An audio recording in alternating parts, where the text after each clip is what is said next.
Very good. At this time, I'd like to turn the public hearing over to our city attorney, Ab Hayes, and he'll go over the rules and regulations for the public hearing. All right, we have 7 items on our public hearing agenda this meeting, and I will read through each one in order. The first one, item 1, a public hearing has been called on Z-23-06 rezoning GP's Enterprises, Inc., applicant and property owner by Charles Chuck Ross, seeks to rezone property fronting on the north side of State Route 53, the east and west sides of Nancy Industrial Drive, and the end of Amy Industrial Lane from M-1 Light Industrial District to PUD District. The proposed use is mixed-use planned unit development consisting of 712, 360 apartments and 352 fee simple townhouse units, and 63,000 square feet of retail, restaurant, office, and civic space. This is Development of Regional Impact 4047. The planning staff recommendation is denial, and I hereby open that public hearing. Jennifer, could you confirm that public notice has been given? Okay. All right, after we hear a report on this from Mr. White's, our city planner, we will allow speakers both in support of and in opposition to the application. All speakers must abide by the following rules, and these rules will govern both this item as well as the other 6 items on our public hearing agenda. When I call you up, please state your name, address, and whether you live in the city of Houston. Speak only to the merits of the application, address all comments to council, refrain from personal attacks, discuss the facts instead of giving opinions and speculation. To allow an opportunity to as many people who wish to speak as possible, please refrain from duplicating points that have already been made.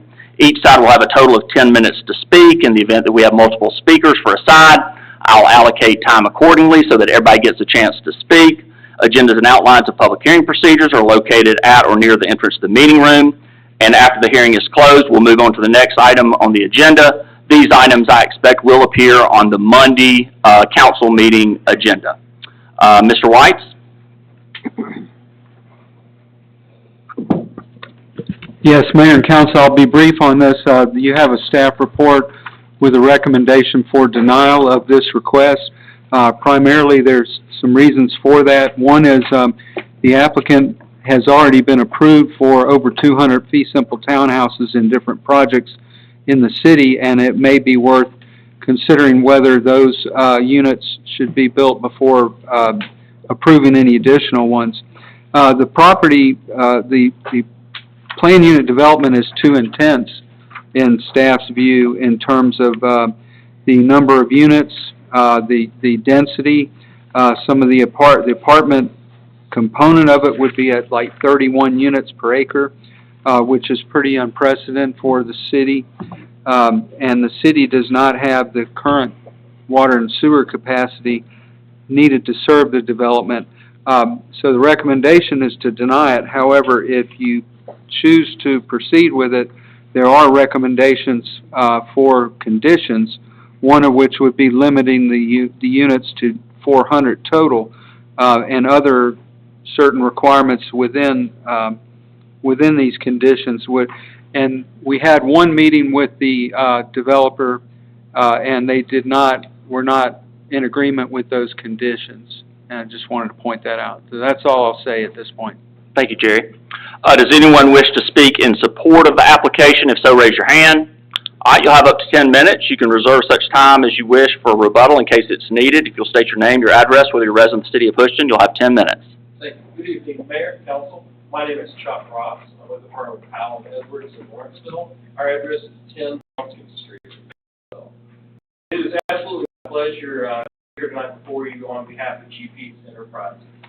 And while you might not be familiar with GP Enterprises by name, you certainly are familiar and have benefited from some of their work. So there are many bridges and roadways you traveled upon, and just to get here, as a matter of fact, some of them. Probably the most well-known ones recently, the pedestrian bridge at Mercedes-Benz Stadium, or if you travel through Lawrenceville over 316 on Highway 20, those are things that GP's has built. And I tell you this for the simple fact that George Flanagan, the owner, is not some new developer, fly-by-night, out-of-towner.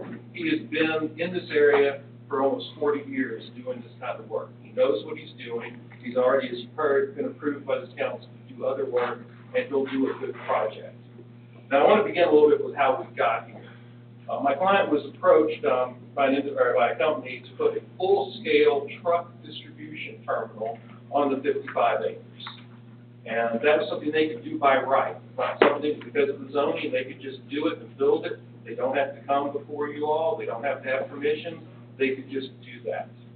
But some of the local leaders came to Mr. Flanagan and said, George, please don't do that. We really don't want to have trucks, I think it's worth thousands of trucks, but trucks running up and down Highway 53, 24 hours a day, 7 days a week, with exhaust brakes, jag brakes, making all the noise. They want something different. So George Flanagan and his group put pen to paper, talked to some of the community leaders, and they came up with the project that is for you. Now, let me point out that, of course, this area is currently zoned industrial. And while it may be zoned for light industrial, the surrounding areas, for the most part, are far from that use. Mostly, they're used for residential purposes. I believe there are maybe two, maybe one more adjacent light industrial. But mostly, you have residential around there. And as such, you would expect that you would find commercial and retail businesses nearby. But in fact, that area is very underserved and lacking in commercial and retail businesses there. Further, there's an inherent need for a variety of different housing and different options in Bushton that currently are not being met. So that's how the plan came to be. You see it on the screens here. But you look at it and you'll see a lot of dark green areas. There's light green and dark green, but I want you to pay attention to the dark green areas. But when we planned out this planned unit development, rather than just filling every acre with as many lots as possible, George Flanagan saw an opportunity to do something different. With this larger parcel, it gives this city an opportunity to truly create a walkable community with a city-centered feel. Now, to support that community, Mr. Flanagan is dedicating over 5 acres of that property to the city to provide for other services needed by the citizens and to support this development. And this isn't throwaway land. If you look where the municipal parcels are, they're right smack dab in the middle of this. And it's envisioned that right in the front, there's a large green area, that this would be a place where not just administrative offices would be used, but it could be a town green area that also can be used for entertainment and festivals. So with that, I'd like you to look at the plan closely, and you'll see that in the front of the plan, the red buildings, closest to the road and closest to people who can get in and out, those are the commercial and retail areas. I believe 63,000 square feet of restaurants and stores that will be available for the community. As you step back from there, you move into the municipal parcels. And we envision not just municipal offices, but also utility offices and possibly public safety offices there as well. Again, serving not just this community, but the surrounding areas of Bushton as well. We talked a little bit about the public space there. And then as you get further on back, you move into the residential areas. And you can see the blue in the upper right. That is our amenity area where you see there is a pool and there are multiple pickleball courts. Evidently, everyone likes pickleball more than tennis these days. So that's what we're hearing everybody wants. You also will see that there's pockets of green space throughout the project. Now, the planning also goes deeper into how the residential properties are built. As you'll notice, the townhomes which surround much of the area, they've been very deliberate in the way they've been designed. Rather than having tons of driveways and curb cuts into each one, most of these units, or I say a good bit of these units, are what we call rear-loaded. And what that means is that rather than having any driveways in the fronts, the driveways are through an alley in the back ways. And this keeps the majority of traffic off the main roads, and also, gives you a much better aesthetic in the street. Now, these are some photographs of a similar development in the Swanee Town Center, and you can see how they've created a very walkable community. These are, again, they're showing what the rear-loaded property looks like, and then the next slide shows the front back of another property where the alleys turn into the garage areas. So as you can see, this is very different than what you see in most communities, and it really does have the town center feel. Now, this project is also going to benefit any of the residents that will be traveling up and down Highway 53. As you're aware, a traffic study was conducted, and while obviously there are going to have to be improvements in front of this development, it was also pointed out that the intersection of Peachtree Road during AM and PM rush hours is very suboptimal. And so as part of this, Mr. Flanagan is agreeing that there would be a contribution made to signalizing that intersection, and that's going to help everyone. Now, the Planning Director's report, as he mentioned, he included 5 pages of conditions that he would recommend to this council if you were to approve this project. Now, we actually are in agreement with most of those conditions, but there are some that, due to the reduction in size recommended in those conditions, would be detrimental for a project, and I just want to list those out. So under condition number 1, permitted uses, we would ask that conditions 1A and 1B be removed. Under number 3, dimensional requirements for apartments, we would like to change the 3 stories or 50 feet requirement to be 4 stories. And this is for a simple reason. Adding a 4th floor will require the addition of an elevator. By requiring the addition of elevators, it creates a much more expensive Class A resort-type building, a much nicer property. So that actually, by having more expense forced into it, will make a nicer property for them. And we also asked that 3B, so also that 3B would be removed for the same reasons. Under number 4, the dimensional requirements for the fee simple townhomes. Under 4A, we believe there's a typo where it says apartments rather than townhomes there. We'd also like to strike the words 40 feet, and that's also 4A. In 4B, we would like the minimum lot size to be 1,680 feet as opposed to 2,400 square feet.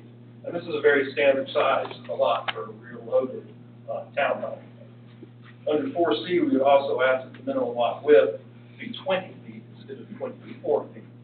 Again, that's a more common size for a rear-loaded townhome. Under 4D, we would like the number of units per building to be 8 rather than 6. And under 4F, we would ask that the building front setbacks be 2 feet and the rear setback be 5 feet. Again, as you've seen in the photographs here, that provides the walk-up streetscape aesthetic that everyone really wants in the market like that. Under number 5, improvement requirements for streets, we would ask to remove 5D. And under 7, under road improvement, under 7A, we simply want to add a sentence at the end that reads, intersection 3 and 5 only as listed in the traffic study by A&R Engineering. GPs thoroughly intends to provide full dedicated turn lanes in both directions to serve their property. Now, hopefully you'll agree that what we're proposing will be a great addition to the city of Clifton, especially when given the choice of this development, its amenities, and the improvements to Highway 53, as well as the new municipal service areas that will be provided, as opposed to putting in the truck terminal and all the noise and traffic that's going to bring with it no road improvements. I'd like to reserve my remaining time. Thank you. Does anyone else wish to speak in support of the application? If so, raise your hand. Does anyone, I know we had a lot of people sign up on the sheet. I can't tell who signed up for what, so each time we come to an item, I'm simply going to ask if you want to speak to raise your hand. If you've been here in previous meetings, once the hands are raised and we count them, I'm going to cut it off, so if you want to speak, raise your hand. If we hear from all those speakers and then 5 other people raise their hand, I'm not going to allow that. So if anyone wishes to speak in opposition to this request, please raise your hand. All right, I see 1. Raise it high, please. All right, we got 1, 2, 3, 4. All right, y'all come up and form a line if you would.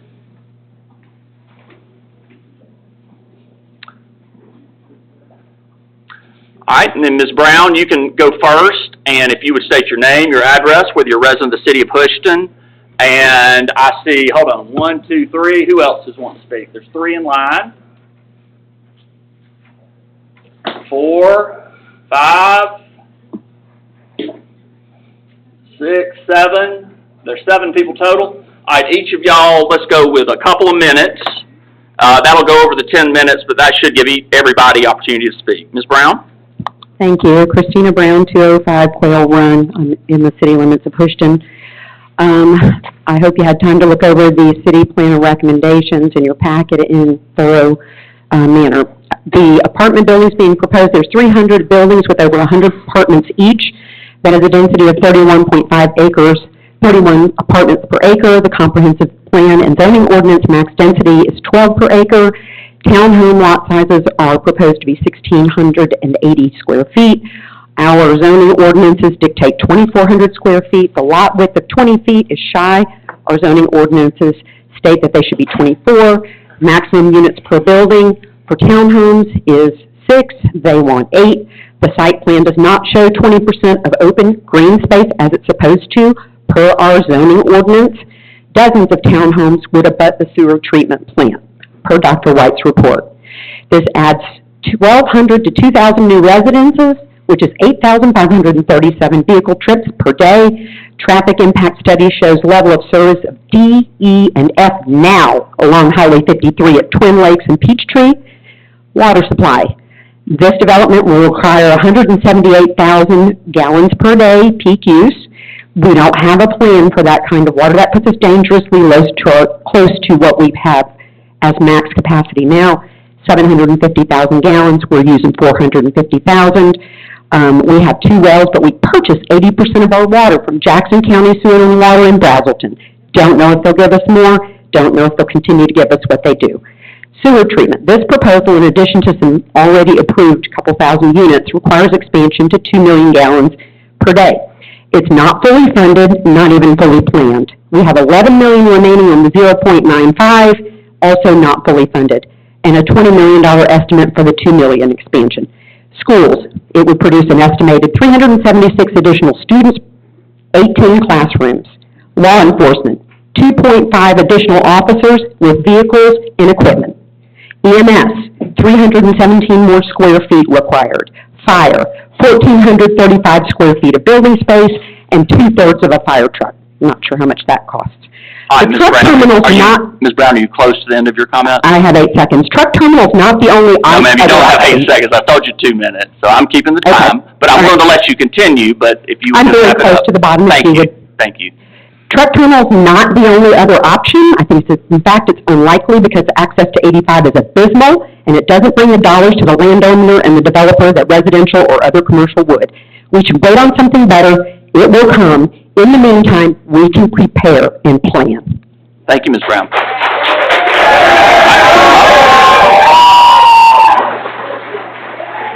All right, if you'll state your name, your address, whether you're a resident of the city of Pushton, you'll have 2 minutes. Bob McDevitt, and I live at 117 Powell Court in the city of Houston. And I can't add to all of that. So everything that Tina said, as well as Dr. White said, is I agree with. It just, we're not ready for that kind of expansion because of our infrastructure, and I just wanted to go on record to say that. I agree with you 100%. Thank you. Thank you, sir.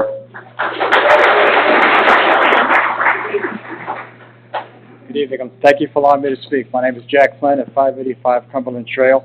I appreciate the time to say this. Want to know if there's an impact study done on this particular units you're talking about.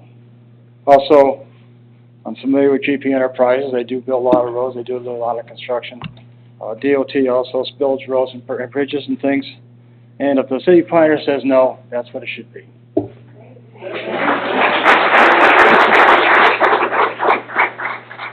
I'm Michael Siegel, 86 Powell Court. I just want to say, yes, the infrastructure is not ready for this type of development, and I've yet to see a master plan that the city has presented to all the people. Basically, all these communities that you're looking at, a developer doesn't need to just come in here and select the land. You should determine how the city looks to occupy certain areas, and also all these communities are built out to 53. There's no setback or whatever, and also no discussion regarding signage. Signage shouldn't be billboards. They should be low, visible things that show entryways.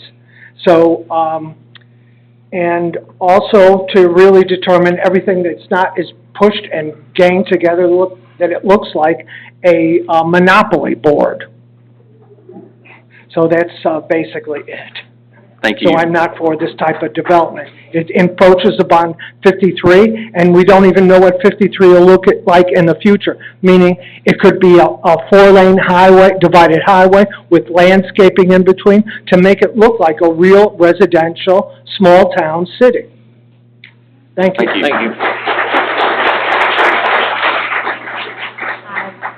you. My name's Tawny King. I live at 689 Creek Nation. And I have 2 questions I'm going to present to you. You guys don't have to answer them, it's just so people can think about them. how much money, how much impact fees are the developers paying per unit to offset everything they're doing, the huge impact to our schools and to our infrastructure? Because without impact fees, we cannot support the county cannot support what's coming in with this development.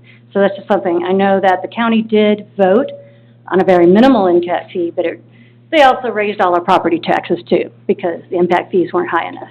And the other one, in a lot of states, when a development like this comes in, they are also asked to provide green space elsewhere. I don't know if that's something you guys are considering. Just food for thought. Thank you. Thank you.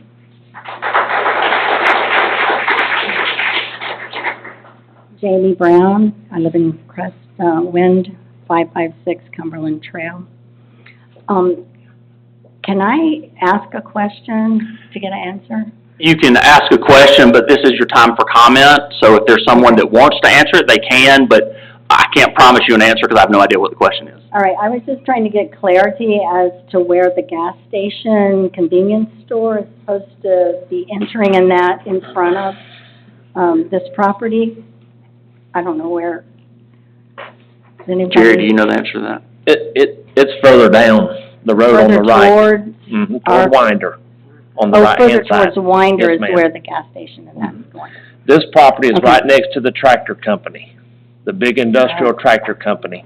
Okay, And the center road leads all the way down to our sewer plant facility. all right, thank you. Yes, ma'am. I agree with, the disposition that, the water and sewer is not in place and the infrastructure is not in place at this time for, development like this to go in. And I was also confused about the elevator issue, that he needed 4 stories to put an elevator in.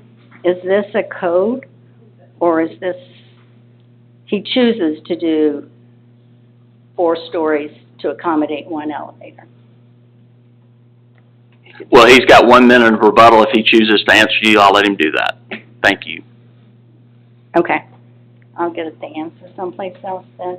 And then also, it was mentioned that there would be a contribution for the Peachtree Road, and I would just also like to know more specifics about the contribution. Thank you, Ms. Brown. Thank you.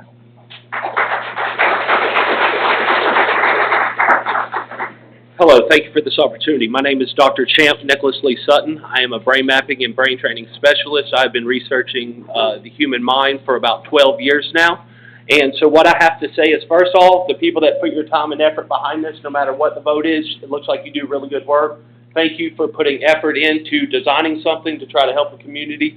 That's important. Some of the things I want to bring up is some of the unseen protections that seem to be missing all across the United States right now, that whether it's a new housing place or our own houses and current residents of this place, we just need to make sure that we are paying attention to radiation levels, new forms of energy weapons and things that can hurt people physiologically, mental health-wise, and otherwise. And these are unforeseen dangers that have come across the United States. So really it calls for a lot of research is what it seems to call for.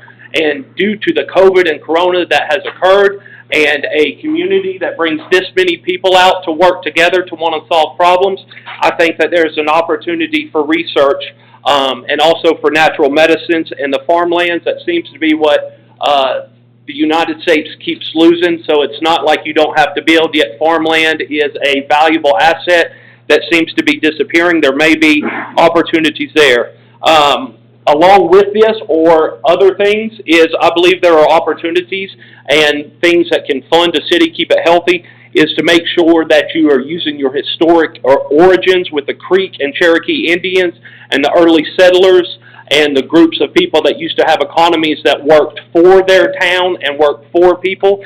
So I would just like to thank you for this opportunity and say keep your mind open. This is incredible, this many people showing up, and keep up the good work. Thank you. Thank you. All right, Mr. Ross, was it? You had only 1 minute left, and they really didn't go over time, so if you could keep it to 1 minute. I'll be quick. First of all, this is property that Mr. George has owned for the past 30 years. It's not something he's just brought in. Also, this would be a phased development. It would not all happen at one time. It would be the townhomes, then the multifamily, then the commercial. As far as the impact fees, we're looking at, I believe, as of today, $9,000 per unit for the impact fees. The contribution towards the intersection would be, I believe, $125,000 towards that. Also, we are able and have been able to show Dr. Weiss that we do have 20% of the green spaces. That was the purpose of the dark green coloration, to differentiate that. Also, as far as on the traffic, bearing in mind that we are making several changes to the traffic, so it's not going to be just an increase in traffic. We are putting in a signalized intersection as well as the 2 new intersections, and that is definitely going to alleviate a lot of the pressure on that, and I'm probably at my 1 minute. So, Thank you. Thank you. All right, do you have any questions for anyone? I have a question. No, I'm sorry, I'm talking to elected officials. Do y'all have any questions for anyone? All right, then I will close the public hearing and we'll move to item 2 on the public hearing agenda. A public hearing has been called on item 2Z-23-07 rezoning. Stanton E. Porter applicant, Whitworth advisors, Ashish Kumar Patel, and Stewart Christian property owners seek to rezone property approximately 1.38 acres, fronting on the west side of State Route 53 north of East Jefferson Street, West Jefferson Street, from mixed-use district to C3, commercial motor vehicle service and repair district. The proposed use is car wash, and planning staff recommendation is denial. I have hereby opened that public hearing. Jennifer, could you confirm that public notice was given? We have. Does anyone wish to speak in support of the application? If so, raise your hand. All right, if you'll come up, you'll have 10 minutes. Oh, I'm sorry, and I didn't call Mr. Weitz. Go ahead, Jerry. Sorry about that. No problem. I didn't really have much to add. You've stated that the staff recommendation is for denial.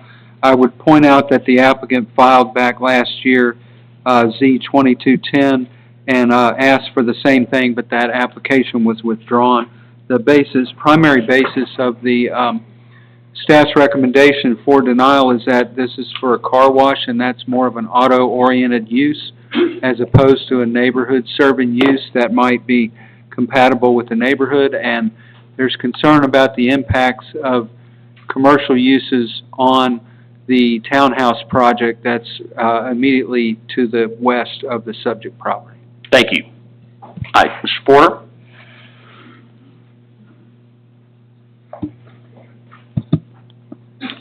Good evening. My name is Stanton Porter, and my address is 73 Church Street, Winder, Georgia, 30680. I'm here on behalf of the applicant and developer with this rezone. We're asking that you approve this rezone from MU to C3, and as Mr. White said, that the recommendation is denial, but that sort of goes through the detail that were you to rezone this, there's a number of conditions, and we believe that those conditions that he's suggested are put in place would warrant the rezone and also address some of the concerns that may be with just a straight rezone to C3. This property is located off Highway 53 south of Eagle Bluffs Way. The subject tract, the particular piece, as you see on the screen, it's a sort of upside-down triangle piece. We actually, where the car wash is going to go, and the piece that we're asking to be rezoned is the way that you're looking at it on the screen is the bottom part. It's 1.38 acre tract. That whole outlined tax parcel is 3.38 acres. So this is, about a third, a little more than a third of that larger piece where the car wash would go. If you're looking in your packet or on the screen, there should be a site plan, as well as I have some renderings to pass around that also may be part of the packet. But what we're attempting to install here would be a modern car wash. You've seen a number of these. If you go out into other areas, you see these. These are ones that you come through quickly. Everybody knows how it works. Drive through and then have the vacuum stations. It fits well for people when you're coming in and out of or near your residence in a traffic area where that you can. And in fact, a lot of the models are subscription based, and so you pay a monthly fee and can come through literally as many times as you want or daily. To keep your car clean, and you're in and out quickly. That's the kind of car wash that we're proposing here. I want you to come in and do it by hand. If we look at the staff conditions, and so in sort of the zoning for the property, this is zoned MU, and we're asking for a C3 zoning. Here in Ocean, MU is the mixed-use zoning, and By the own code, it's for the MU zoning districts to provide for sort of a location and list out offices, neighborhood commercial, personal service, things that are close to residential uses and even some residential uses. Actually specifically says accessory uses and structures and essential public services. The C3 zoning, and Mr. White points out that consider car wash more in the auto car type area, thinking a body shop or an oil change place. And while I don't completely disagree with him, I actually think that this style car wash is one that lends itself more to what you know, from the theory or reason behind it, would fit in an MU. I mean, this is personal service for people that it's near houses. You're going to come in and do the car wash, and then you're gone. It's not like if you had an oil change or tire place, which would, you know, if we think auto type place in C3, that's not what we're asking for. And so these conditions that are suggested, we're in agreement with them. And I want to highlight a few of those as how those are going to address any concerns that might rise for, hey, why are we rezoning something to C3 close here to some townhome development and other things in that area? The very first condition is a limitation on the use. And so, although it would be rezoned to C3, it would only be allowed for this one particular use. And so all the other uses that may be scary, if we were to look at a use table for C3, those are prohibited. And in the future, if anybody ever wanted to change this to something else, they're going to have to come back in front of the council and say, just as if it's a rezone. It would be a rezone to change it to something else. And so that gets rid of anything scary like other auto service or repair shops or auto sale, used car lot, anything like that would not be allowed simply by this rezone. It only would be the car wash. And like I said, I think that's consistent with the idea or theory of what this lot is going to be as MU. There'll also be a limit on the hours of operation. Again, nobody needs to wash their car or be a hangout place in the middle of the night, and so there is a suggested limits on the hour of operation, and also when dumpster service would come through, and there is going to be a townhome project nearby, and everybody wants to hear the loud, and I'm not sure that the dumpster companies come and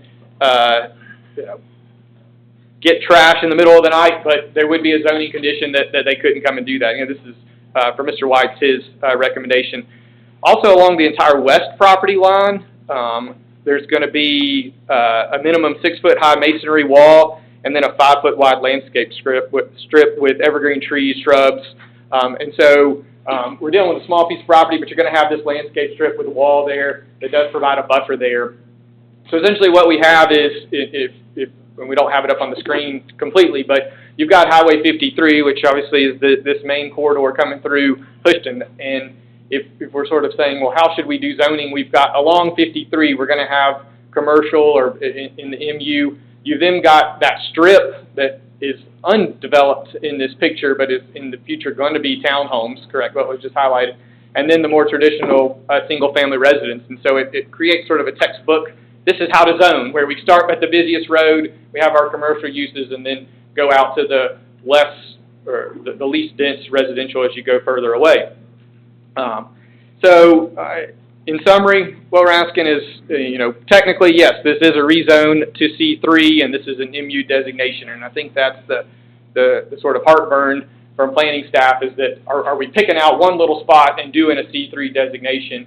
And while, yes, we are asking for the C3, we believe that, one, the conditions that are being placed on this deal with those concerns, and that also the type of use that we are asking for, while the code says is a C3 use, that the type of car wash now, this model is one that fits well with what would be developed on the northern side of this property, which would be other MU developments. So I'm happy to answer any questions that you may have, but would ask at the voting session that you approve this with the staff conditions. Thank you.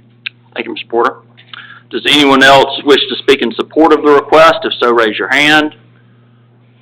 All right, does anyone wish to speak in opposition to the request? I know we had a little exchange at the end of the last one where a gentleman in the back wanted to ask a question. This goes back to what I said when I was reading through the rules. If you want to speak in opposition, raise your hand, come up off your comments. Once that's done, it's back to the mayor and council, and I can't allow more comments. So if you'd like to speak in opposition, raise your hand. All right, come on up.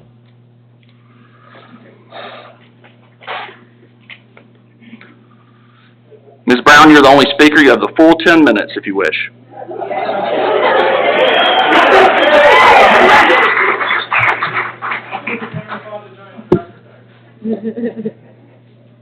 I don't know if I have 10 minutes worth of speaking, but good, that is still up there. I'm Christina Brown. I live at 205 Quail Run. I am a resident of the city of Houston. The proposal to change from mixed use to C3, to rezone from mixed use to C3 for the 1.3 acres at the bottom of that triangle. Again, I hope that you've had an ample opportunity to look at your packet. Dr. White recommends denial, but I find that he has so much information in the details of the packet that it shouldn't be missed. It's my hope that you don't just go down to, supports, does not support, and then denial. First of all, mixed use allows for businesses such as clinics, finance, operations, insurance, real estate establishments, fitness centers, laundry, lodging, office, personal services, restaurant, retail, and a microbrewery. These businesses sound more suited to be along Highway 53, our main corridor. It is neighborhood servicing use. This is not compatible with a residential neighborhood, the car wash, and I'm losing my train of thought, sorry. And it does create spot zoning or isolated zoning districts because we have single-family residential, we have townhomes, then mixed use. Somewhere along, maybe it was in Dr. White's report, I read that Tract 1 is actually being considered perhaps for some multifamily residential. But Tract 1 and 2 are currently this type of commercial. To just plunk a car wash in there in Tract 3, again, it is spot zoning. It's not compatible with anything around there. The Creekside quality of life, I tried to encourage friends from Creekside to come in, and they're probably more of a neighborhood where everybody has to work, and the 6 o'clock time, while better than our former 5:30 time, is difficult for those of us that work out of town. So I'm a little disappointed I'm the only speaker here today, but I do feel confident saying that I'm speaking for more than myself when I say that the Creekside quality of life will be compromised by this, regardless of concrete walls or any mitigation that I sort of heard in the back. Their quality of life is not going to be improved by this, certainly, particularly for that strip of townhomes proposed to be built and approved. They will, in fact, overlook the car wash either from their front door or their back porch. The appropriate businesses for this tract are already zoned for with the multi-use. This is one of the first impressions of Houston. You drive in and you see the Houston City Park, the old school, hopefully some great businesses there, but then a car wash. And I haven't done the count like I did with the gas station thing, but there's a car wash up 53. There says on 211 there's one coming soon. So I don't think that there's a shortage of places to wash your car. This is not the best spot for it. Not finally, actually, I've got 10 minutes. Based on water usage from that very Brazelton Express car wash up 53, probably less than 2 miles away, it uses 9,500 gallons of water per day, almost 300,000 gallons of water a month, 9,500 per day. Again, while that's not going to put us over our max, our water capacity, I think it should be considered. Then the last thing that I sort of had was in the packet there is a letter from an attorney, which I read because that's what I do. And I just wanted to make a few statements about that to the council and make you aware. I guess by stating that the zoning proposal permits a use that is suitable, that makes it true, but it's in fact not true. It will adversely affect the existing use or usability of adjacent or nearby property. A car wash does, I think, even make the commercial lots, tract 1 and 2, less desirable. Then there's a mention here, if we deny this proposed zoning, that it will result in substantial monetary damage to the owner. That's why real estate is speculative. When you purchase a piece of property, you're purchasing it as zoned with no assurance that you can have zoning changed. So it is speculative on your part to say, hey, I'm going to turn this into something else. So yeah, there is some risk involved. They purchased it zoned in mixed use.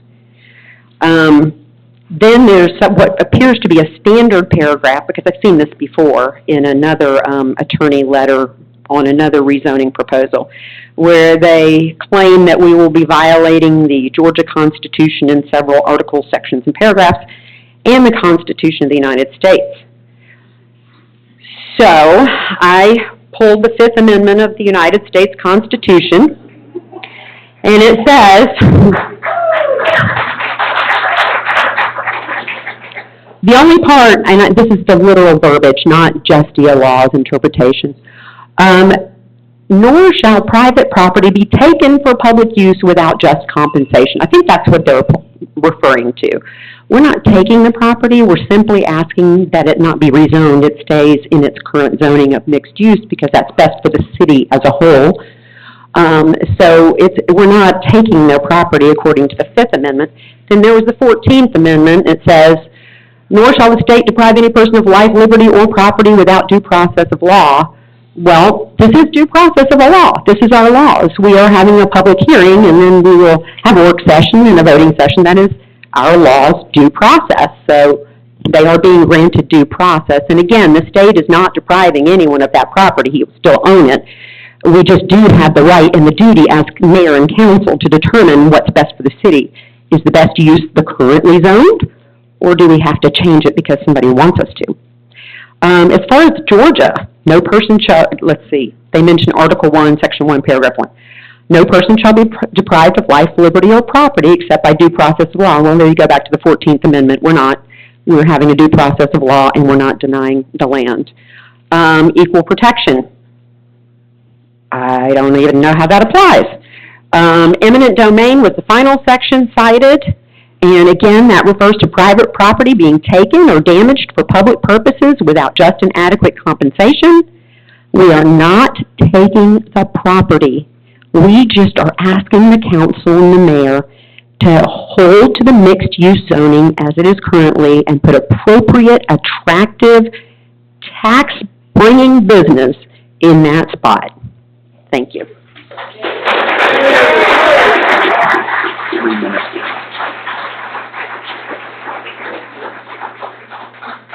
All right, Mr. Porter, you've got up to 3 minutes. Okay.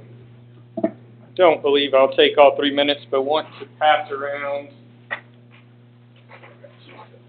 the first.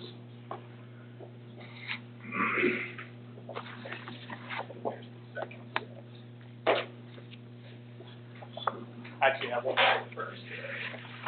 Okay.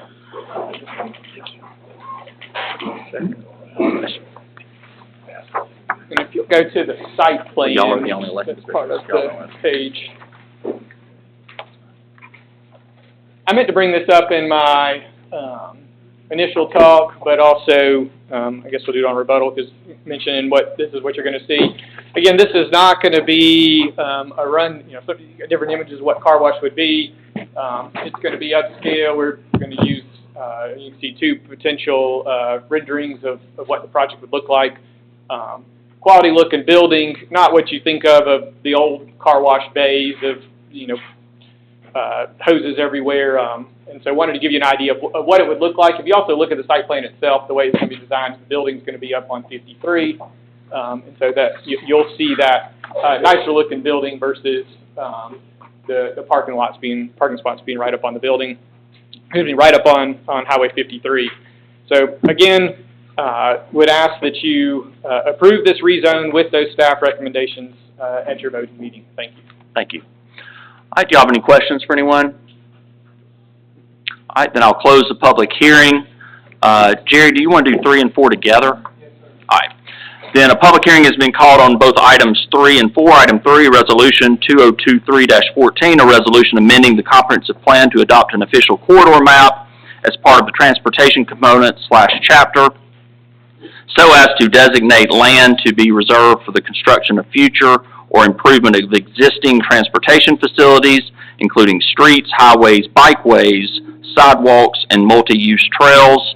And I hereby open that public hearing, as well as open a public hearing on item 4, ordinance O-23-05, an ordinance amending the subdivision and land development ordinance, Article 6, access and design requirements for roads, Section 602, conformance to adopted major thoroughfare and other plans, to provide reference to a new code section and to provide reference to an official corridor map, and to amend Article 9, development plans and permits, to add a new Section 910 official corridor map. I open the public hearing as to both items 3 and 4. Jennifer, could you confirm that notice was given? Yes. All right, Jerry? Thank you, Mayor and Council. On this item, I simply want to read the paragraph that justifies or provides a rationale for why this has been recommended to you. Development is occurring at an unprecedented pace in Houston. The city has a critical public interest in avoiding traffic congestion, especially along State Route 53 and State Route 332 corridors, regional through routes, and to try to help facilitate movement of regional traffic and new vehicle trips resulting from development through the city. The tool proposed, called an official corridor map, is intended to provide a mechanism for the city to work with property owners and land developers to reserve land for future connecting public roads in the city, and to hopefully engage in a partnership to get these roads built at the time of development. Unless the city takes a proactive stance to identify and reserve a path excuse me, for these roads and multiple use trails, development can occur in any manner that would frustrate such necessary future road building or extension or multi-use path routes, or preclude them altogether. The first item here, and as the city attorney said, they're both for the same hearing. The first one would adopt these maps as part of the comprehensive plan. There's 4 maps shown there. I'm not going to go through them, but the second one is an ordinance that would give regulation to the matter and would basically kick in a public hearing requirement if someone wanted to develop one of the pieces of property through which these recommended roads or right-of-way dedications are reserved. And I would also say finally that in an effort to get word out on this matter so that people were not caught by surprise here tonight, there was notice provided. The actual proposal was submitted to all the property owners who were directly affected, and then a public information meeting was held. I basically held that meeting myself last Thursday night, and we had quite a few people turn out for that. There was quite a bit of interest. I would say that we probably heard more negative reactions and concerns about it than we heard anything positive about it. I would say that on a few of these cases, I have worked directly with development applicants who are proposing rezonings, and they themselves seem receptive to the idea, but there's yet probably, I would go ahead and submit to you that you're probably going to hear some opposition to this request tonight. And so with that said, I'll turn it back over to the city attorney. Thank you, Jerry. Does anyone wish to speak in favor of the ordinances or the resolution number 3 and the ordinance number 4? So raise your hand. All right, I see 2 hands. If y'all will come up and form a line of 2, and you'll each have up to 5 minutes. I said in favor.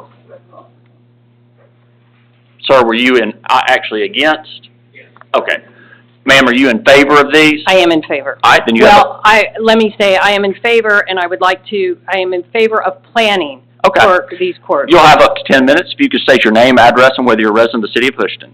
Okay, Debbie Caffin, 167 Montvale Drive, Houston, Georgia, and I am not a resident. I am a community member, however. I do live in the county. 32-year trails planner for a major public land management agency, covered the entire southeast. I commend the city of Houston, and particularly Dr. Weiss, about planning for this connectivity, to plan a more livable community, and to be able to connect communities together so that people are not caught in these sort of cul-de-sac and there is no sense of community. I encourage the city, though, in all future developments, to continue to consider rights-of-ways that provide connectivity and build community. 20% green space does not do it. And when it's locked up and people can't get to it and it's not usable, it does not provide connectivity and it's inaccessible or underwater because it's a wetland area. So I will say that communities that have very active greenways and walking paths and connections that are very healthy are very desirable, and the quality of life is something that people value. In those communities, the sense of community is greater in those types of communities. Thank you. Thank you. All right. Who all wants to speak against this? If so, raise your hand. 1, 2, 3. I see 3. If y'all want to form a line, y'all each have 3 or 4 minutes. Hopefully that'll be enough for you to communicate what you wish. Rodney Cato, 140 Hawthorne Way, Houston. I am a citizen, resident Houston. Map number 1, I like. About the trail, that's a pretty good idea. I like that idea. But map number 4, I brought this up the other night at the meeting. The town center, all I heard him talk about, Dr. White talking about, is getting traffic off 53, trying to have that problem, 53. And then I look at town center, is dumping all that traffic right out in the school. Where'd you going to? There's a little 2-lane road right there, and he's dumping out in school, and then there's nowhere for it to go. I don't understand why they're trying to put more traffic around the school. So number 4, I don't agree with that. Number 4, I think that something else needs to be done with that point. So, thank you. Thank you. Ma'am? Hello, Rosemary Bagwell, 677 Deer Creek Trail. I've been a resident of Houston since 1998 and owner of the piece of property at the intersection of Peachtree Road and Highway 53 on the north side of Highway 53. It's approximately 25 acres, already zoned C2 commercial. We have a developer interested in the property and has already submitted a plan for the property. And they are interested in putting a roadway into the development of the commercial properties and the businesses that he wants to put there. However, we don't feel like he should be putting a through road connecting the property to Highway 332. It does not really alleviate any traffic. I think Shannon Sell spoke to that at our meeting last Thursday. And while a interior shopping center development road is planned for that, it's not going to allow people that are coming up Peachtree Road to cross over Highway 53 and proceed to Highway 332. I'm sure there will be a light there, as the people from Crestwinds had mentioned. As part of their traffic study and development, when they were at 700 homes, they were required to do a traffic study. They've already are prepared to pay for the intersection, and I'm sure that the developer is interested in taking care of the north side of Highway 53 for whatever needs to be done as far as deacceleration in and out of the commercial development. I feel like placing this resolution to adopt the comprehensive plan as an official corridor map may jeopardize the whole development of that property, because it is, we don't need to ask for rezoning at this point on the majority of the piece of property, because what they want to do there is C2 commercial development, which is going to provide jobs in the area, and shopping and restaurants and a nice development. And I just hope you really reconsider this and the other corridors as well. I believe the golf cart path that's already there coming into downtown is good.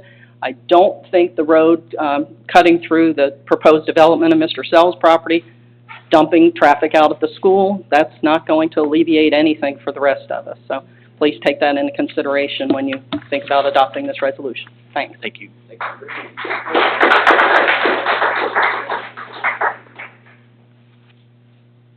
Good evening. My name is Ryan Mitchell. I live at 203 New Street. I am a resident. How much time do I have? 3 to 4 minutes. All right, about the length of Aaron Rodgers' 2023 seasons. Let's go get to this. I've lived at 203 New Street for 2 years. The downtown Houston community is a beautiful place. it is such a hard to find gem in a place where there's so many new developments happening. And I think it's vital that that area is preserved. My main concern with this corridor is the extension of the East Broad Street that's proposed. Many very old historic properties will be negatively impacted by that. Increased traffic will make the neighborhood less safe for walkers, kids playing, bicyclists, golf carts, make them much less safe for them. Another concern I have is about the decreased property values. With the big road going right through the property, I think will negatively impact properties of those homes and possibly lead to people leaving town. Another issue I have with this is not enough multi-use paths. I think there's a lot of things that we could do if we were to utilize more paths, more greenways for pedestrians, bicyclists, golf carts, maybe someone on a unicycle if they feel like it. I think some reconsideration needs to be done. I hope that the City Council votes in denial for this. I do believe that planning is needed, but I think some modifications need to be made.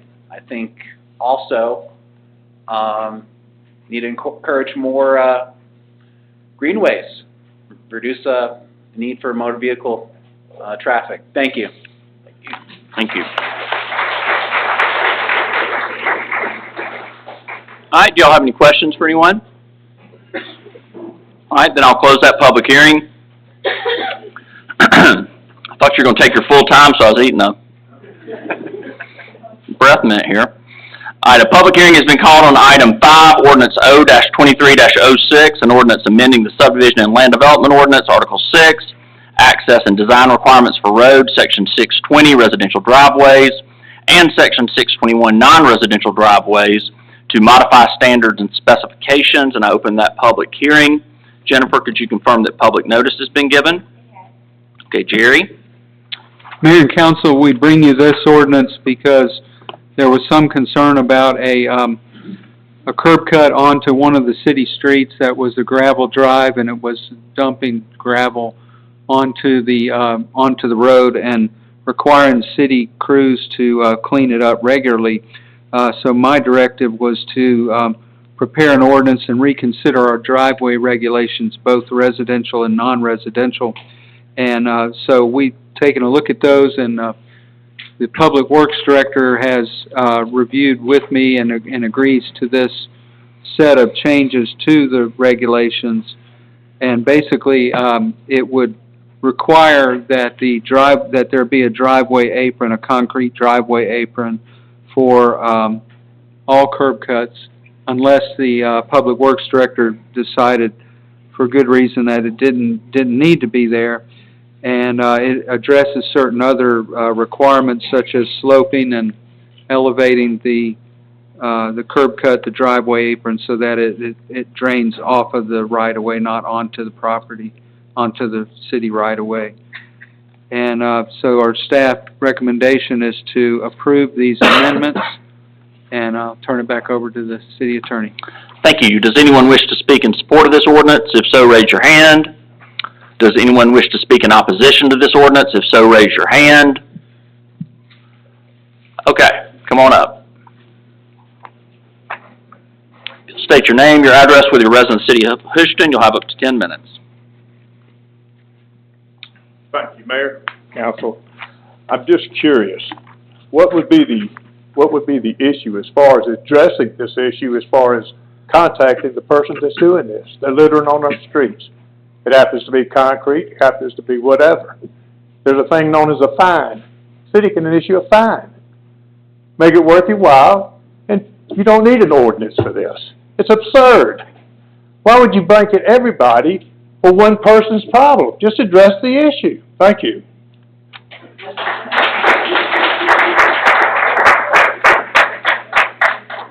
All right, do you have any questions for anyone?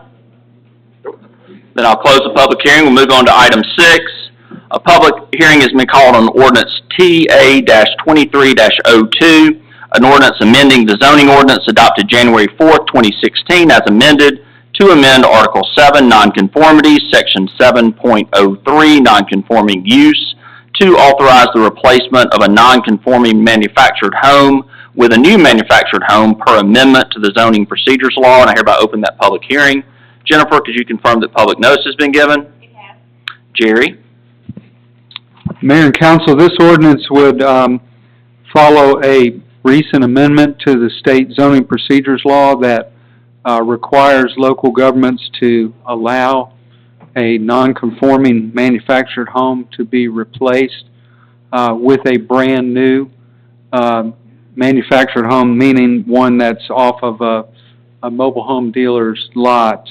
And it's a requirement now by state law, and we could leave it silent, but people need to know that this is a requirement, so we usually will codify any kind of change to the zoning procedures law into the zoning ordinance, and that's what we would do through the non-conforming use provisions. There'd be a paragraph added that would allow for this to occur per the state law. Thank you, Jerry. Does anyone wish to speak in support of this ordinance? If so, raise your hand. Does anyone wish to speak in opposition to this ordinance? If so, raise your hand. All right, do you have any questions for anyone? All right, then I'll close the public hearing. We'll move to our last item, item 7. A public hearing has been called on ordinance TA-23-03, an ordinance amending the zoning ordinance adopted January 4th, 2016 as amended to amend Article 6, specific use provisions, to add a new Section 6.50, small wireless facility, to amend Article 4, zoning districts, Table 4.1, permitted and conditional uses for residential and agricultural zoning districts, and Table 4.3, permitted and conditional uses in non-residential zoning districts, to add small wireless facility as a permitted use to all zoning districts, and to amend Article 12, definitions, to add definitions of terms relating to small wireless facilities, and I hereby open that public hearing, or this public hearing. Jennifer, could you confirm that notice has been given? It has been. All right, Jerry? Mayor and council, this last ordinance proposal has to do with what we call small cell sites or small wireless facilities. This goes back to the year 2019 when the legislation was changed, dealing with small wireless facilities within public rights-of-ways. And many local governments at that time addressed this issue. In Houston, it fell through the cracks a little bit and was not really addressed, but it was in our work program to do this, and so here it is. Basically, again, this is not one that we planning staff likes very much. We don't like to see small wireless facilities just going up anywhere in the public right-of-ways and building, constructing, erecting new poles for such facilities, but our General Assembly passed this law back in 2019, and they didn't really give the local governments a lot of choice over it, and so these go in by state law. They have to go in, and so it's just a matter of understanding what is required and putting it into the subdivision or the zoning ordinance, and so that's what this ordinance would do. Thank you, Jerry. Does anyone wish to speak in support of this ordinance? If so, raise your hand. Does anyone wish to speak in opposition? You want to speak in support? Yep. Oh, come on up. You want to speak too, Mr. Sutton? All right, come on up.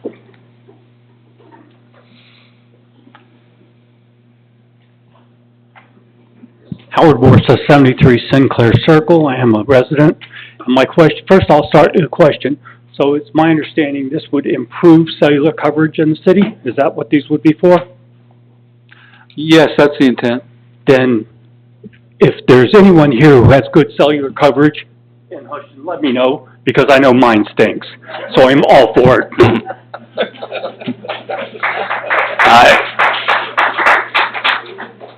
Come on. Again, my name is Dr. Champ, Nicholas Lee Sutton, and I didn't say this earlier, but I am a resident of Houston. I have trouble saying that. Of Houston, and I live on 51 Main Street, right up the road. I don't know this entire ordinance totally right here, but when I see, small wireless facilities, a gentleman that works in this area, that works for Xfinity, he asked me not to say his name yet.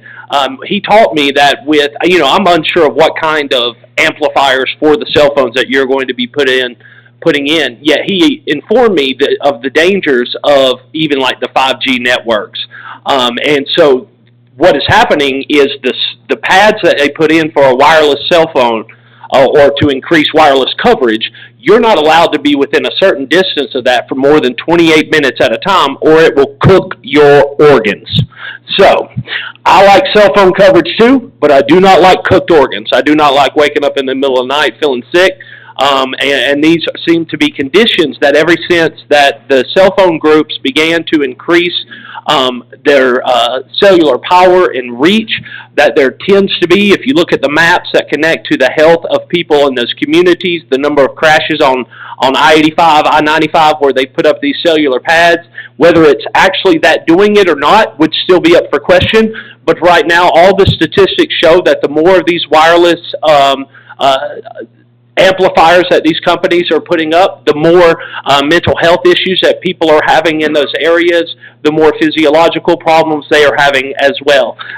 So as a communicator myself, I love to communicate, yet I do not like feeling bad or the fact that something that is outside of our control can harm us, and the idea that we are unprepared in order to identify these dangers or to push companies to the limit, such as Verizon, T-Mobile, and these other companies, and push them to the limit that says, hey, look, you're making money off of these amplifiers for your cell phone.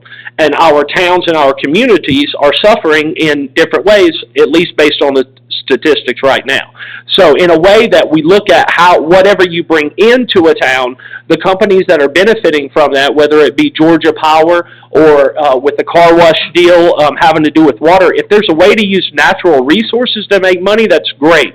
Yet if there's just ways to make money and we all get less healthy, then that is certainly a danger. So I would like to say that, and then also on all of these issues together, you all sound very busy. That's wonderful. Thank you for all your hard work. Yet there are residents like myself that could help in multiple ways, and we are for hire, and that's something that I don't hear in any of these discussions is about, if work comes to this town, will the people of this town have the first opportunity to do that? So just beware of those invisible waveforms, because they can cause everything from every single one of the mental health issues. If you start with electricity or invisible Mr. Sutton, your waves, time's up, but I appreciate your comments. Thank you so much. If you start with that, you can link it all to it. Thank you. All right. Does anyone wish to speak? Well, I think that was supposedly in support. Was that in support or opposition? Okay, good. All right. Do y'all have any questions for anything? Anyone? All right. I'm going to close that public hearing, and that concludes our public hearing agenda.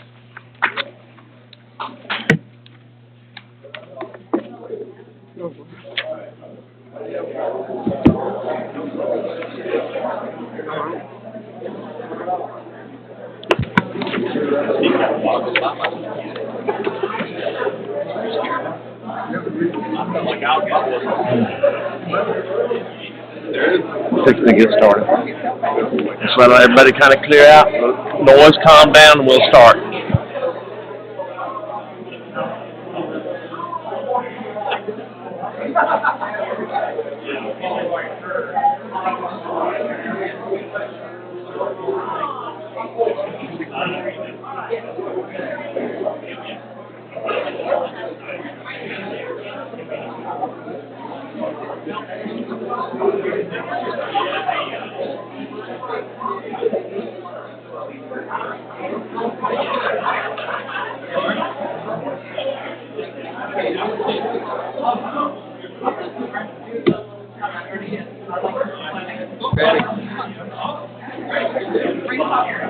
At this time, if we can, if you're going to stay, that's perfectly fine. We're going to go into our work session agenda.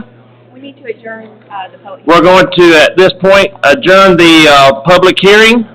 Nothing else will be said about that. And we'll go straight into our work session. I'll make a motion that we adjourn from our public hearing. Is there a second? Carswell. Okay. All in favor? All in favor? Very good. We'll be moving it forward into our work session. Welcome to call to order. Is there a motion to approve the agenda approval? I make a motion to approve the agenda. Dr. Sterling, approve the agenda. All right. Is there a second? Second. Sam waits. Reports by mayor and council. Okay, all in favor? Very good.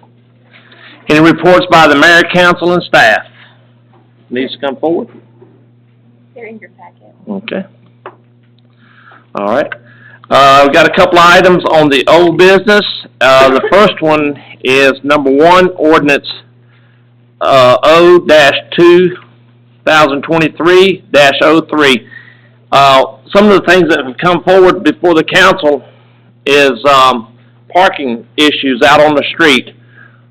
So we looked at our ordinance, and then we also implemented Chief Hill to do some research for us, and he's looked at several ordinances around our area.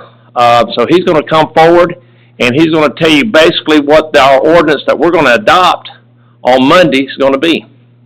Right? All right. Well, I'm going to address the council and citizens, so I'm going to turn like this. How about that? I mean, that's probably my best side back there anyway, to be honest.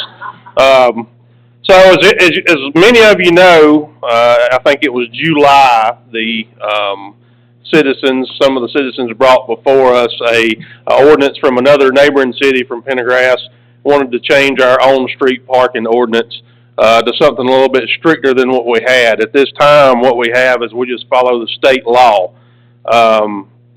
I looked over the Pendergrass ordinance and had some other chiefs look over it with me, and I just felt like that the Pendergrass did not quite fit the city of Houston as a whole. As chief, I've been chief here for 2 years now, a little over 2 years. I'm in my 22nd year of law enforcement, and through that whole time, I felt like I need to be fair with everybody.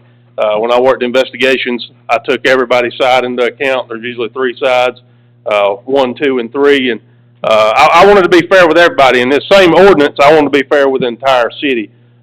Some of the residential areas in this city could not support what Pendergrass does, and they're totally different from Houston. So, I'm sure, is it up here? Are we up on here?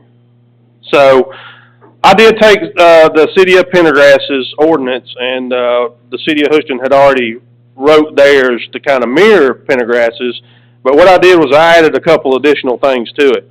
If you want to look at section 1, I added that no vehicle shall be parked with the left side of the vehicle next to the curb except on one-way streets. It shall be unlawful to stand or park any vehicle within 12 inches of the regular established curb line except upon those streets that have been marked for angled parking, which would be parking like this.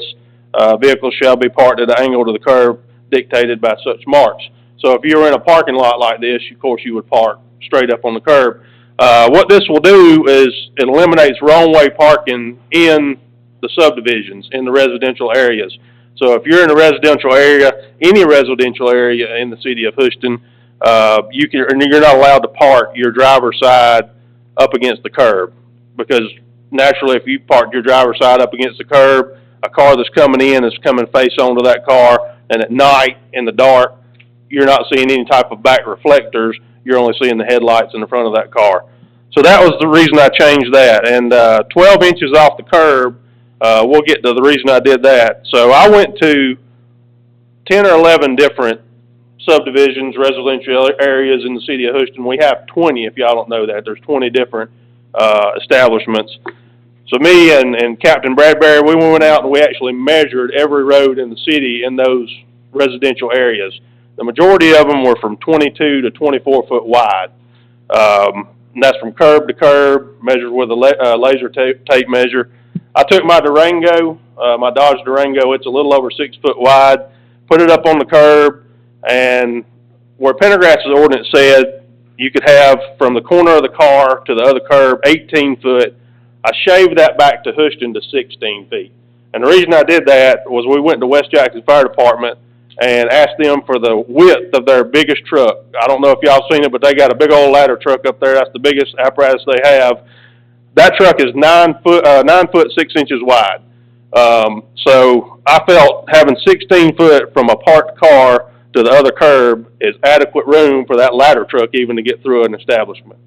Like I say, I wanted to be fair about all this. If you had 18 foot from the corner of a car to a curb, none of these streets would be approved, if we measured them.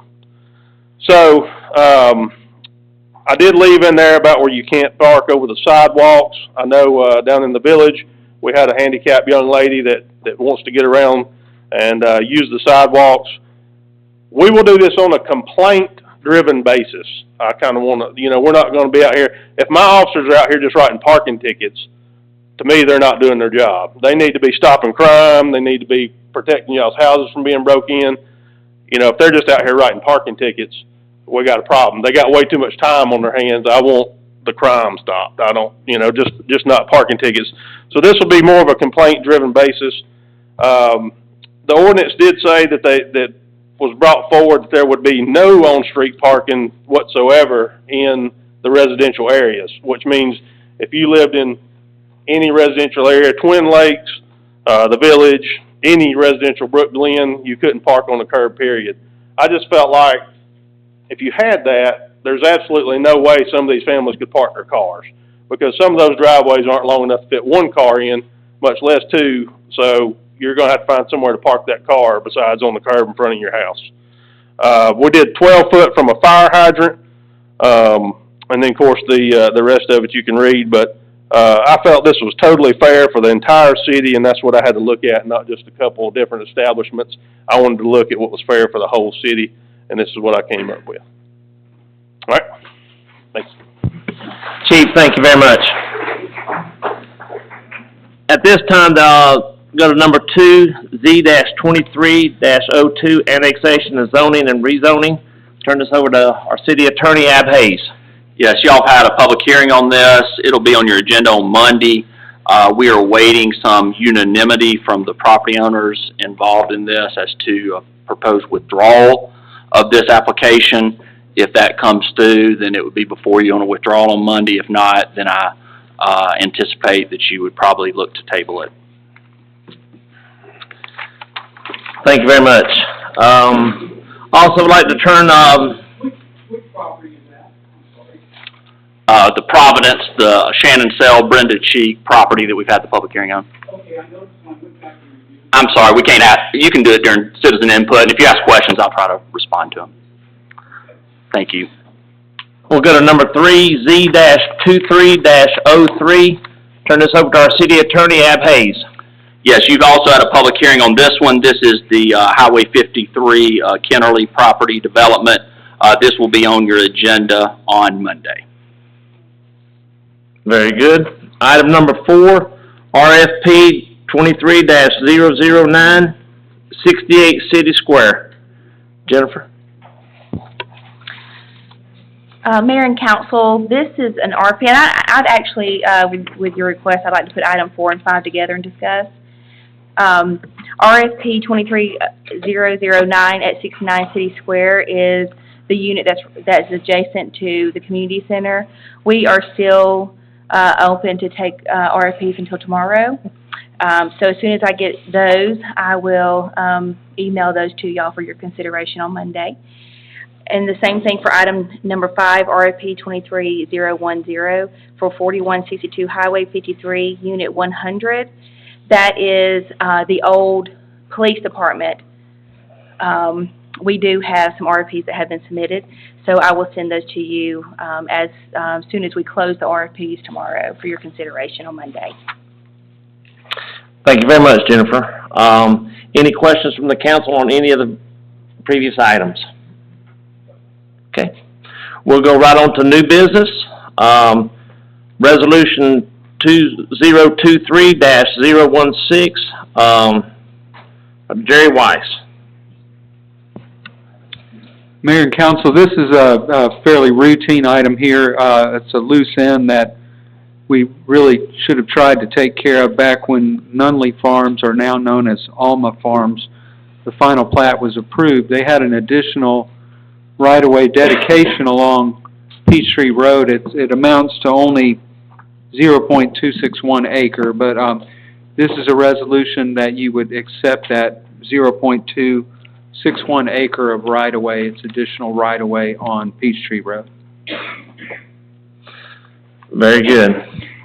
We'll go to item number 2, resolution 2023-017, and Mr. Jerry Hood is gonna talk to us about that one. Regarding water and sewer tap-on fees? Actually, item number 2 is the closure of roads, for the fall festival. That's Jennifer, I'm sorry, Jerry. That's Jennifer Harrison. We're both JHs, aren't we? Jeez. But this is just a normal, typical, resolution that we do every year before our fall festival. And this is just stating that we will be closing portion of Bell Avenue, complete City Square, completely, the Railroad Avenue, which is at the train depot. And, we are doing a new road this year. We're gonna do a portion of West Broad Street, so that will be in front of the Stansel Building. We'll have well over 200 vendors, and we have about 30 in line to get in. So, we're excited. Thank you, Jennifer. Now, Jerry Hood, resolution 2023-019. That's still this JH. JH. This JH. Okay. This is resolution, as Mayor stated, 23018. This is to close City Square during, this is a new event that we are conducting this year. This is the Downtown Trunk or Treat event, and so we're going to do it on a portion of City Square. Very good. All right. Number 4. He is number 4. Okay, he is number 4. I guess now is your time. All right, thank you. And you can read out the resolution too, Jerry. Mayor and Council, as directed, you've directed us to review the cost to provide water and sewer capacity every 6 months. And we do that in coordination with your Public Works staff. And the reason we're doing that is to set these connection fees or these capacity fees where development pays its way rather than continue to raise the rates to the existing consumer. What we do in that process is review the cost of connections, but mainly the cost of capacity. On the water side, you're designing for 250 gallons per day per residential unit. And we allocate costs for water supply, water distribution, and storage facilities. And we come up with a figure for a residential unit. And that cost has remained the same in this resolution here at $3,000. On the sewer side, we're seeing an increase in cost in providing wastewater capacity. It's right at $24 per gallon. So we're recommending the sewer capacity fee for all new developments to be $6,000. And then also in the ordinance, there's increased cost. The larger the meter, the greater the demand, that cost ratchets up based on demand. And I think looking at other communities, especially the growing communities, you're commensurate with other communities. Jerry, what would be the difference in what we're charging for the tap fees versus Pendergrass or another municipality in Jackson County? Good question. We also track those to make sure we're in the ballpark. We are a little bit above some, or we're a little bit below some. But we are right in line with Jackson County. Absolutely. Yeah, absolutely. So they are 9,000 as well. I think you're smart to do it periodically, every 6 months, because the increased costs are ratcheting up so rapidly. We do see some that don't do those quite often, and some are low. They're not really. What's happening is they're not really capturing the cost of providing that capacity, and what that results in, you have to raise your rates to the users. And periodically you do raise the rates to the users based on the cost of service. When your wholesale rate goes up, you go up a little bit on that. But you've managed to keep your rates fairly steady to the consumer for the last 5 years. We've been tracking it, mainly because you are getting that cost recovered when the developer comes in. And that money goes into a fund to address the needs of increased infrastructure, like in the south, we're putting the new elevated water storage tank, you have captured enough water funds to match the $1 million grant you have for that, where you don't have to raise rates. So I think you're doing a very good job doing that. And it also covers our capacity, that we're getting, our expansion for the wastewater Exactly. treatment plant. Right. So that is something that we've taken into consideration as well. Exactly. Very good. Any other questions, Mr. Hood? Very good. We'll go to the, resolution 2023-020. Jennifer Harrison? So, on the same concept plan, for, looking at our rates for the water and sewer side, we're also looking at our permit fee, as well on the general side. So what we decided, since what we are proposing to mayor and council, this is something that we have not updated in quite a few years. But what we are proposing is that there's a 25% increase on building permit fees. And you will see what the current rate is in your packet, and you will also see the proposed. This is also available to all of our citizens online as well to look and compare as well. Very good. Any questions for Jennifer on that? So for somebody to come into our city to build a house, basically the impact fees, the tap fees, everything that's considered with building permits would be right about what, Mr. Hood? Well, residential structure on water and sewer will be $9,000. Yep. So on sewer, we're charging $6,000. On water, we're charging $3,000. All of that goes into a reserve fund for the growth of the city, for our infrastructure. Very good. Okay. We'll go to item number 6. Jennifer? So I want to request, Mayor, that I put item 6, item 7, item 8, all in the same. These are just requests as per code to be in compliance with our code.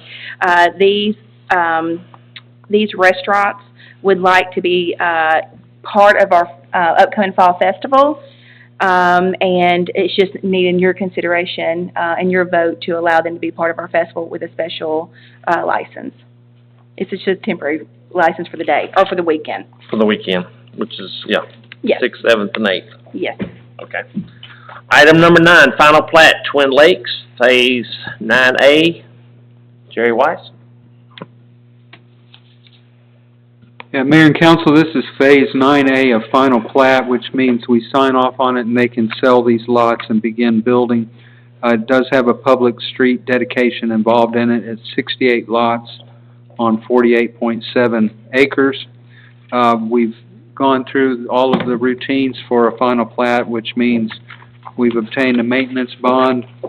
The applicant has top coated the road. Electricity is in. The final plat, as well as the so-called as-built for water, sewer, and drainage, have been reviewed by the engineering consultant, found to be okay, and so the staff recommendation is for approval to sign the, to approve and sign the final plat for Twin Lakes Phase 9A. Any questions for Jerry Weiss on that? Okay. We're going to turn this citizen input over to our city attorney, Ab Hayes. Thank you, Mr. Mayor. We had a public hearing on 7 items this evening.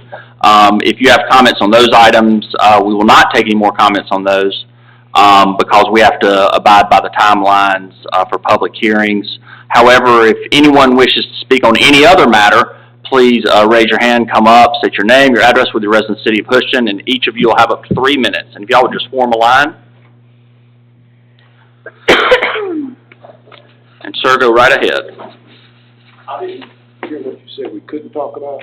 You cannot talk about the public hearing items, so that was Okay, the... okay, fine. Yeah, let me go over those just to make sure. That was the one Mr. Ross talked about, the apartments and townhomes. Okay. The one Mr. Porter talked about, which was the car wash, and then the corridor map that Jerry White's went over, the design requirements for roads and driveways, the amendment of the zoning ordinance relating to manufactured homes, and then the final one related to the small cell wireless facilities. Let's please not offer comments on those. Thank you. Okay, Rodney Cato, 140 Hawthorne Way, Houston.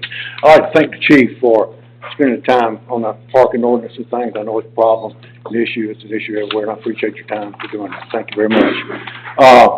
As far as bringing in number 3, the Kenley property out here,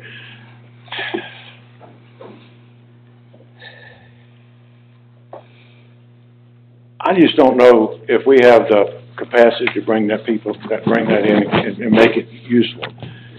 If we could change the lot sizes to where they would have required to have septic tanks instead of us providing sewer, then all we have to worry about is we got enough water to provide for them.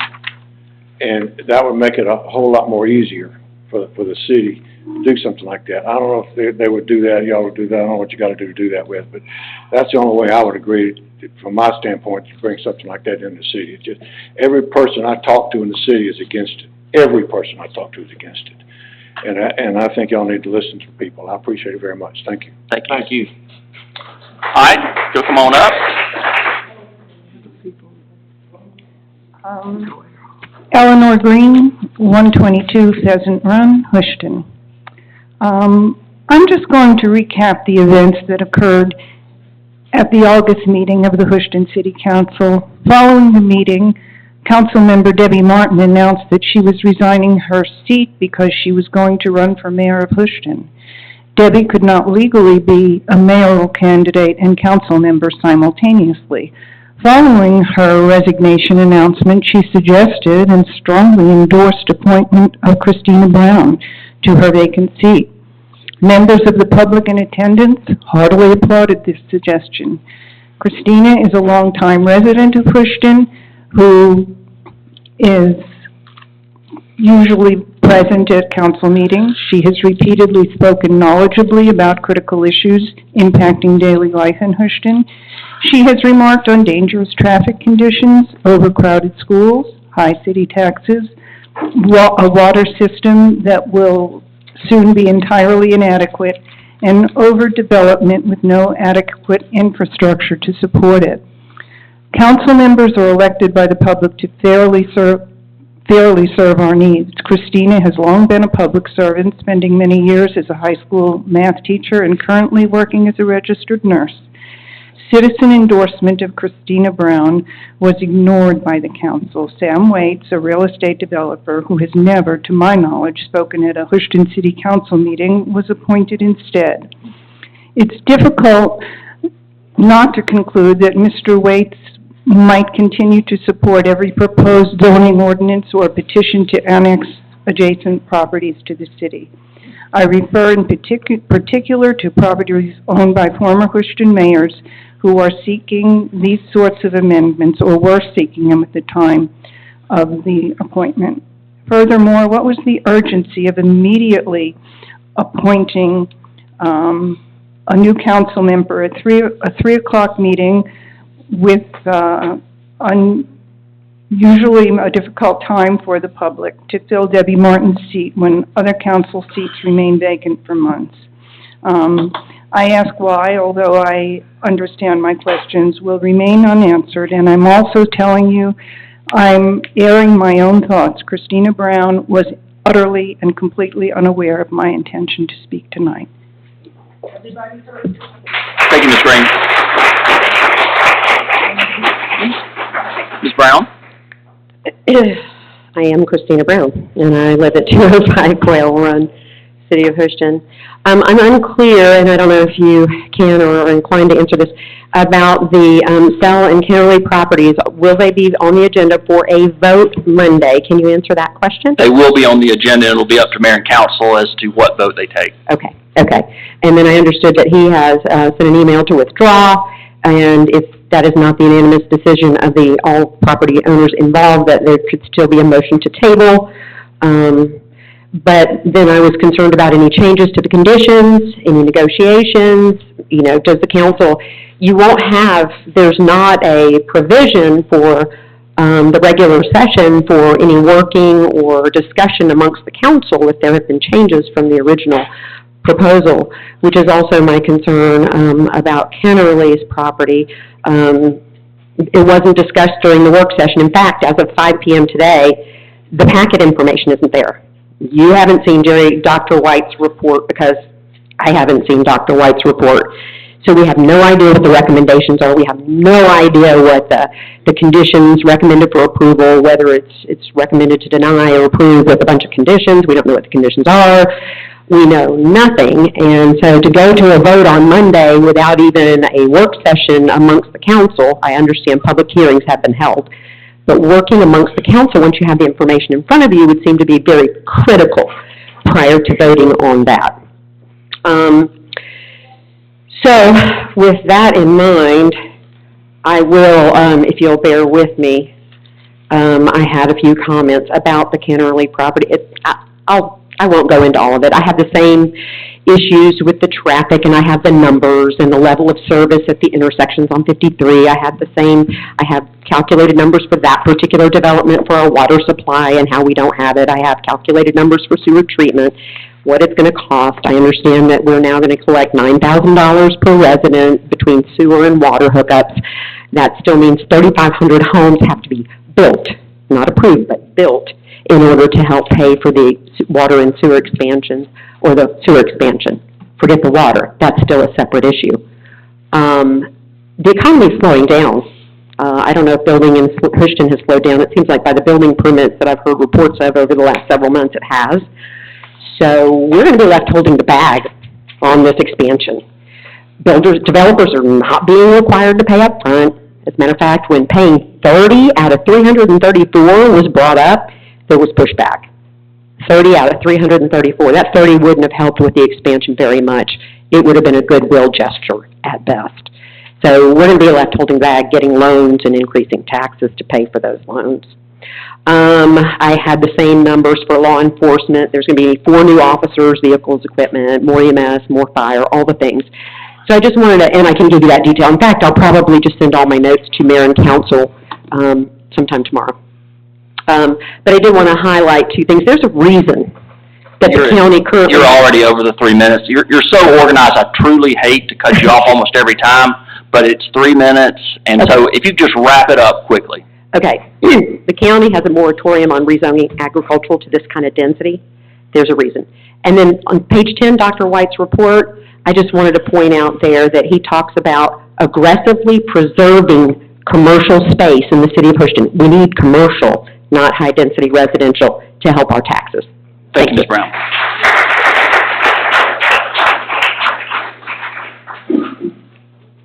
Unlike Ms. Brown, I am not organized. My name's Andy Wall. I live at 181 Indian Creek Loop, which borders the Kennerly property.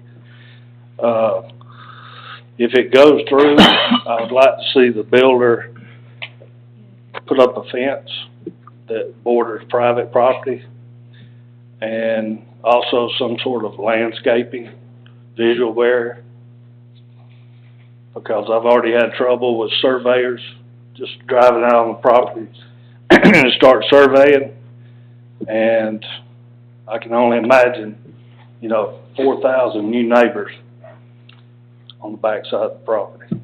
So I would like that to be a requirement for the builder, no matter what you decide.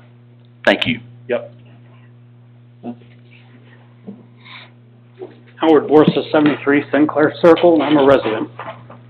I have a question on the Providence Group. Now, it's my understanding, based on the notes I've read online, that he submitted a letter that he's going to pull back his request to... Yeah, I'll tell you exactly what the problem is. That was an application submitted by Providence, who was the developer on the project, which was a PUD, it all works together. Yeah. There are 3 property owners, a person named Cheek, Mr. Sell, and then also, is it the church or something? Fife. So, Mr. Sell has submitted a request to withdraw on behalf of his property and Mr. Fife's property. Mr. Cheek has submitted a request to withdraw on behalf of his property, but Providence says it still has Mr. Cheek's property under contract. And we have not been able to get a straight answer from Providence as to whether they wish to withdraw. So, since it's all an application that Providence filed and we don't have unanimity among the 3 property owners, That's why it's not simply coming for a vote to withdraw. So that's what I was referencing when I mentioned it being on the agenda on Monday and the lack of unanimity. Okay, because the reason I asked was, according to the meeting notes, on 5/11, you deferred a decision on this. Then on 6/15, the consulting plan suggested denial, not to approve it. And then on subsequent, in mid-July, there was all of a sudden a statement made that Mr. Sell was pulling back because of an arbitration meeting, and everyone had not agreed to the arbitration. Why was there an arbitration? I don't understand. Yeah, but there were, in the state law, there's an opportunity for Jackson County to object anytime an arbitration, annexation application is filed. When both the Highway 53, the Kennerly property, as well as the Sell property applications came through, Jackson County asserted objections. That kicks it under state law to an arbitration process. In the Sell property, it did not go to an arbitration. In the Kennerly property, it did. So that's a state process that is not something that the city of Houston runs. Okay, thanks. Thank you. Yeah, Bob McDevitt, 117 Powell Court, and I live in the city. When I look at, and I don't have to get into details because Tina covers it all. But on the old business, on 2, and it sounds like that might be a moot point, that nothing might go forward on that. But on 3, on the Kennerly property, I think the same thing that the city planner stated earlier, as well as Tina, under new business for the JP Enterprise property, holds true. It's just too much growth too soon. And another thing that I'll state is, I'm new in this city. I'm here about a year. And I got to make this statement.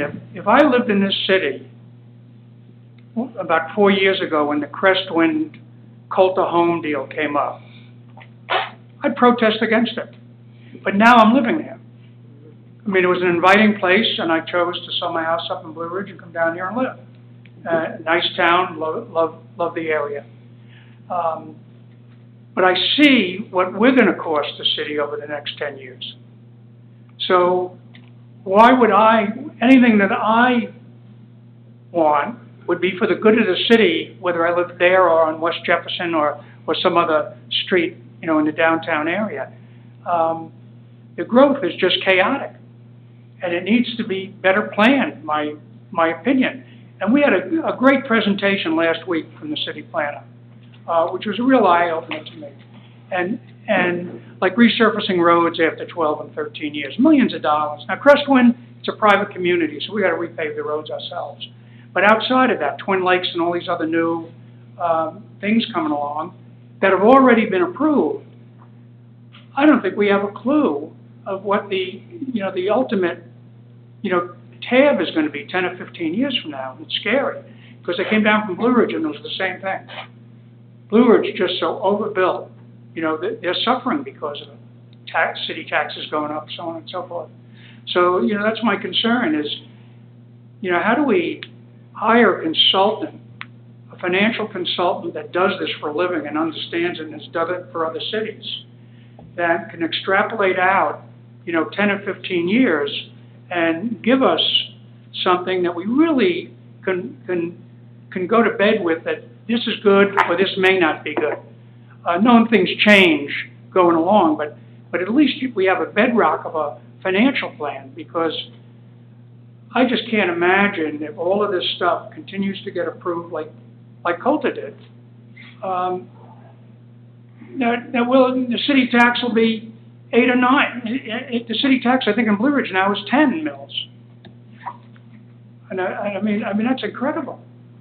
And I just think we need to take a breath. And then I'll just end it with, just in fairness, you've heard so many people here in the last few weeks, and in fairness to the residents of the city, that until we have a vote so close for the mayor's race and a full city council, that we would postpone any major financial decisions you know, until the mayor's in place, the permanent mayor's in place, and we have a full city council that can then discuss this, you know, for the residents. Thank you. Thank you.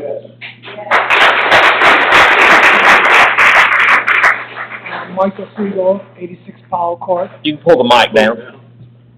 Michael Siegel, 86 Powell Court. Just for the council to possibly in the future, for their enhancement of the city, is when a presentation is made in two-dimension, as opposed to that, maybe in the future, and through city planning, we can have computer-generated elevations of the city, in which a drone flies over an area and show these proposed developments and how we're driving through it, and also to correct whatever traffic needs to be adjusted to roads. You could see the roads, and also when it's computer generated, you can see how many cars enter the highway certain hours of the day and whatever.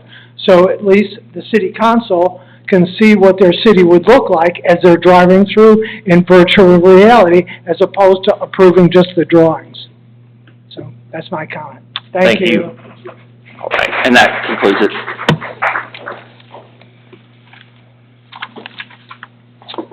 All right. And we do not have a need for executive session. Okay. At this time, there's no executive session. Is there a motion to adjourn? Motion to adjourn. All right. Is there a second? I second. All in favor? All right. Thank you very much.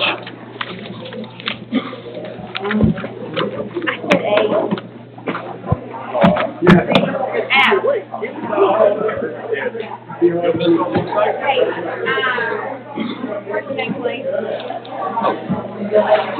gonna keep holding that thing for you. Hey, Here. Next time I'm wearing sweater. Hey, here's our latest jacket, sweater, overcoat. That's just like it is, even though it's kind of amazing. Oh, my you know goodness. what they work on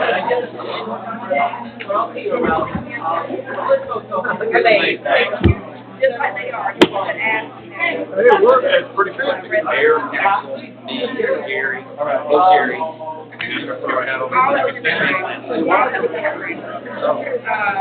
Yeah, I know. And I can tell you that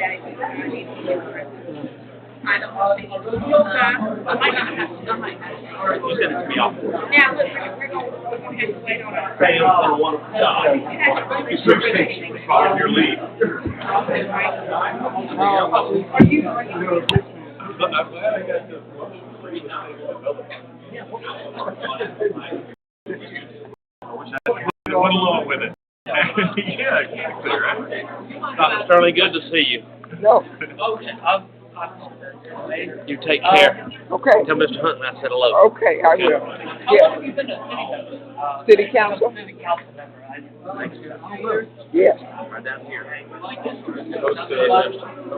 It's different.